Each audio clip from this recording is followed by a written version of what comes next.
Good evening, visitors. Welcome to the Australian War Memorial's Last Post ceremony. My name is Emily Hiles, and joining us today from the Australian Army is Major Alex van der Grend. This evening, we warmly welcome the National President of the Naval Association of Australia, Mr. David Manolis. We also welcome 1 Recruit Training Battalion, Delta Company, 31 Platoon and 32 Platoon from Wagga Wagga, New South Wales. We welcome the veterans who have served, those that are still serving, and the families that love and support them. The live stream of this ceremony is made possible by the Returned and Services League of Australia and the RSL and Services Clubs Association. We welcome members who are watching the broadcast of this ceremony across Australia. During this evening's ceremony, wreaths will be laid at the base of the Pool of Reflection by visitors to the memorial, students on behalf of St Peter's College from South Australia, and students on behalf of Cathedral College visiting from Wangaratta, Victoria. If you're able, please stand and join in singing the National Anthem.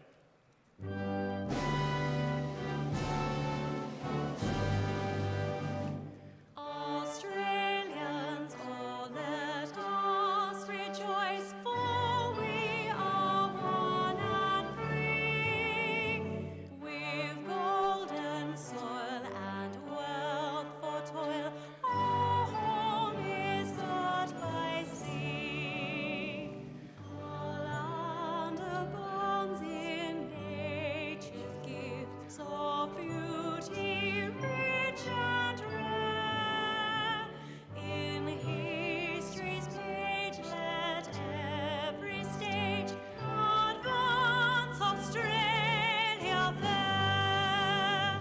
In joyful strains, then let us sing, advance Australia fair. Students, please be seated. The Australian War Memorial was the vision of Charles Bean, Australia's First World War official historian. Bean landed with the Australian troops on Gallipoli and stayed with them at the front through to the end of the war. The idea of this national memorial and museum came to him at Pozières, France, in the depths of the bloody fighting of 1916. Bean's idea was that this would be a place where family and friends could mourn loved ones buried in faraway places. It would also be a place that could help all Australians understand what these men and women had endured and what they had done for us. Bean's vision, to which we remain true, is best expressed as inscribed in the entrance to the memorial's galleries.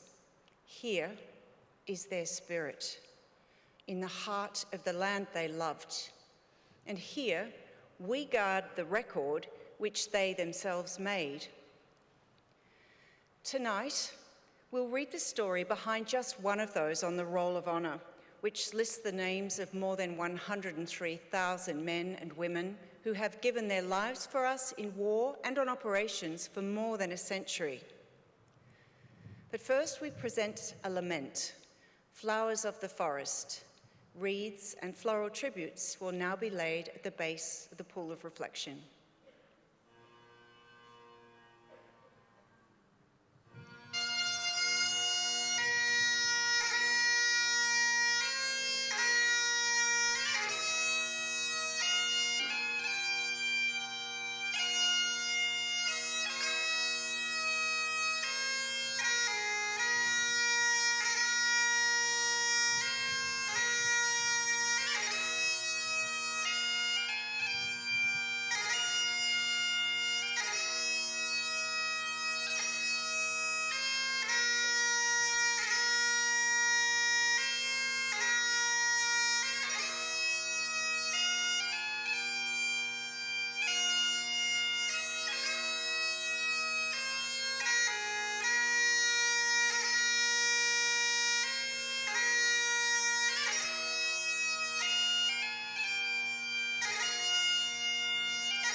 Today we remember and pay tribute to Sub-Lieutenant Neville Stanley Faulks.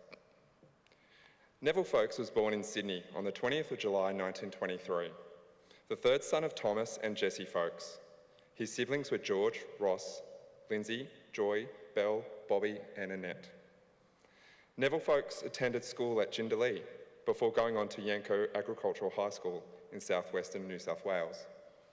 Faulks then worked the family property, Ingledook, at Wallabean near Cootamundra in New South Wales, producing wool and wheat.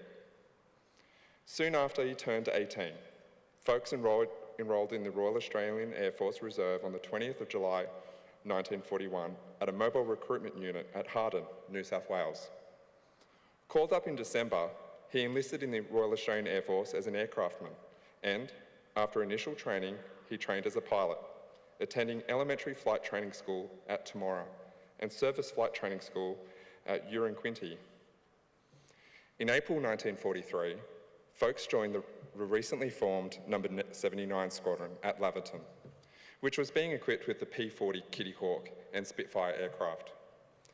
The squadron soon began operations against the Japanese from Goodenough Island near the eastern tip of New Guinea, conducting defensive patrols, engaging enemy aircraft, and raiding Japanese airfields and strongholds. In July, Faulks was made Flight Sergeant. Faulks was slightly wounded during air operations over New Guinea in February 1944, but continued flying with his squadron, serving for a year before he was posted to No. 2 Operational Training Unit in Mildura as an instructor. By then, he had been promoted to temporary warrant officer. On the 16th of August 1944, he applied for a commission, which was granted, and in October he was promoted to pilot officer. On the 4th of October 1944, Faulks was the pilot of a Kitty Hawk undertaking a training mission when his aircraft suffered engine failure. Faulks forced landed the Kitty Hawk about 10 kilometres northeast of Mildura Airfield. The aircraft was written off and officially converted to components. With the war in Europe ending and the arrival of the Royal Navy's Pacific Fleet in Australia, Faulks, now a flying officer, applied to transfer to the Royal Navy Fleet Air Arm. Having discharged from the RAF on the 25th of July 1945, the following day Faulks was appointed probational sub-lieutenant in the Royal Australian Naval Volunteer Reserve and drafted on loan to the Royal Navy Fleet Air Arm Mobile Naval Operating Base, HMS Nabthorpe, at Schofields, west of Sydney. Here, Faulks learned naval techniques such as carrier deck landings. In early March 1946, the Royal Navy aircraft carrier HMS Implacable was in Sydney Harbour preparing for a refit. On the 12th, Implacable was at sea off the coast, disembarking aircraft to HMS Nabthorpe before entering dry dock. Faulks was the pilot of 801 Squadron Supermarine Seafire on Implacable when the aircraft stalled on takeoff. Faulks and the aircraft went over the bow and into the sea. Faulks' body was not able to be recovered, and he was posted, missing, presumed dead. He was 22 years old. With no grave but the sea, today he is commemorated at the Plymouth Naval Memorial. His name is listed on the Roll of Honour on my left, among almost 40,000 Australians who died during or as a result of their service in the Second World War. His photograph is displayed today beside the pool of reflection. This is but one of the many stories of service and sacrifice told here at the Australian War Memorial. We now remember Sub-Lieutenant Neville Stanley Faulks, who gave his life for us, for our freedoms, and in the hope of a better world.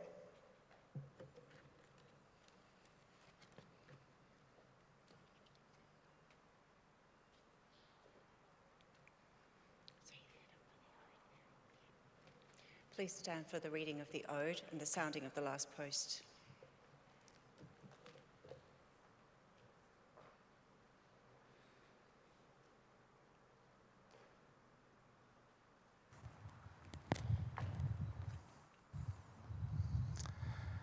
They have no grave but the cruel sea, no flowers lay at their head, A rusting hulk is their tombstone, a fast on the ocean bed. They shall not grow old, as we that are left grow old. Age shall not weary them, nor the years condemn. At the going down of the sun, and in the morning, we will remember them. We will remember them.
Lest we forget. We leave you this evening with the words of the memorial's founder, Charles Bean. Many a man lying out there at Pozières or in the low scrub at Gallipoli, with his poor, tired senses barely working through the fever of his brain, has thought in his last moments, well, it's over. But in Australia, they will be proud of this.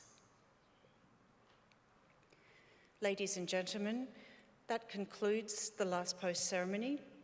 On behalf of our director, staff and volunteers, thank you for visiting the Australian War Memorial today. We wish you all a very pleasant evening.